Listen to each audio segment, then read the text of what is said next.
We have details on the arrest of an Oroville man for detonating a homemade chemical bomb. We're also learning new details about what happened in a deadly stabbing in Reading. And Sinclair Broadcasting is bringing Jimmy Kimmel back to ABC stations. We give you the latest. Covering Northern California. You're watching Action News Now. Coverage you can count on. New at noon, an Oroville man is facing felony charges after Butte County's DA says he assaulted his now former girlfriend and then detonated a homemade bomb in the parking lot of the apartment complex that she had moved to. District Attorney Mike Ramsey says no one was hurt in the blast, which happened September 22nd at a complex on Nelson Avenue. Ramsey said it was a chemical bomb that scattered shards of glass. The suspect is 53-year-old David Lee Davis, who has a criminal history going back decades. DA Ramsey says Davis is due in court October 1st and faces more than 19 years in prison if he's convicted. Firefighters rushed to put out an early morning vegetation fire at Oroville's Riverbend Park today. It started in the dog park area around 3:30 this morning. Forward progress was stopped at 0.2 of an acre. The cause of that fire is under investigation. We have a live look now over Placer County. This is from the Sawtooth Ridge Alert California camera, and you can see mostly clear skies, but we're also seeing high fire danger today.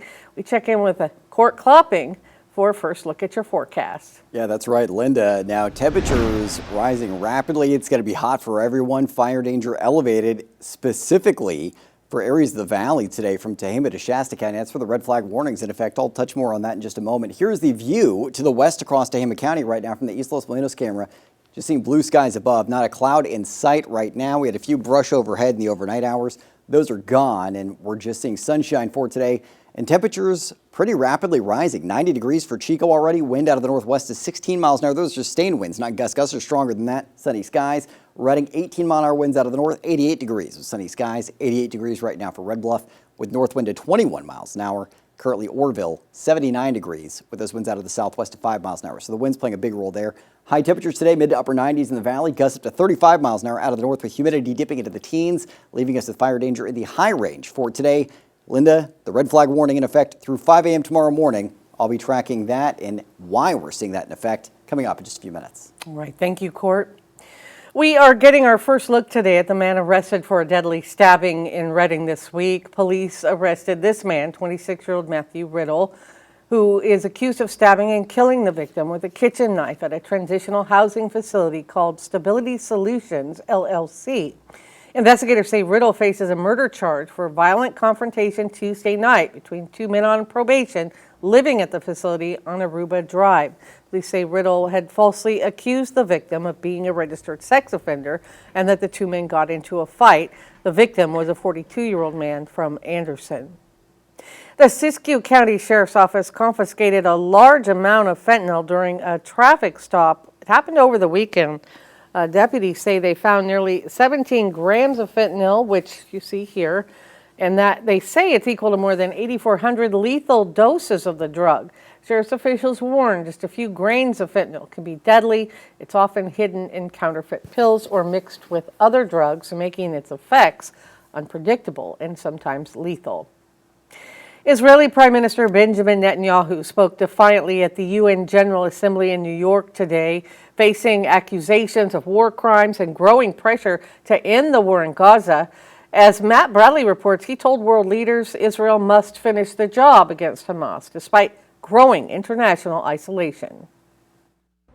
Well, we just heard from Prime Minister Benjamin Netanyahu, the latest world leader to address the United Nations General Assembly. He used maps, he used props, various other stunts and gimmicks that kind of brought this speech to life. This time he had a QR code on his shirt, on a button, saying that if viewers were able to hold up their phones and scan the QR code, they would see an explanation for Israel's war against Hamas in the Gaza Strip. Now, at the same time, the Prime Minister was addressing somewhat an empty room. Dozens of delegates from countries, many of whom have long ago recognized Palestinian statehood, walked out as the Prime Minister took the dais.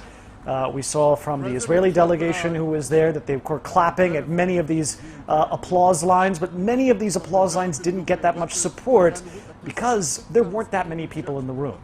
Now, the speech was basically Netanyahu's greatest hits. He defended Israel's actions, justified its war against Hamas in several different ways, and assailed those countries who had decided to recognize a Palestinian state and who were critical of Israel's fighting in the Gaza Strip, as well as the mass civilian casualties and famine conditions there. He called on the hostages to be released immediately and said that actually his speech was being broadcast live through huge speakers into Gaza Strip, and that's when he actually addressed those remaining hostages, of whom 20 are thought to be alive, in Hebrew and in English. Now, this was a speech that the Israeli government has repeatedly called historic, but again, we saw a lot of Netanyahu's greatest hits, and again, that major UN convention, that when Netanyahu or an Israeli leader takes the podium, many will walk out and not listen at all. Matt Bradley, NBC News, Tel Aviv. In other news today, the Sinclair Broadcast Group has decided to bring Jimmy Kimmel's late night show back to its ABC affiliate stations. Now, this ends a days-long TV blackout in dozens of U.S. cities, including the ABC affiliate in our area. The blackout followed remarks Kimmel made about conservative activist Charlie Kirk's killing. Disney-owned ABC had suspended Kimmel September 17th, and despite Disney's decision to reinstate him on Tuesday, Sinclair and Nexstar initially continued to preempt the show. Nexstar is still boycotting. A new development in a story we first brought you on Action News Now this morning. The CHP was asking for help finding Pamela Grant, missing out of Tehama County. She hadn't been seen since last night in Red Bluff. The good news is she has been located. Up next, two founding members of Chat join us to talk about how far the nonprofit has come and the importance of community support through donations.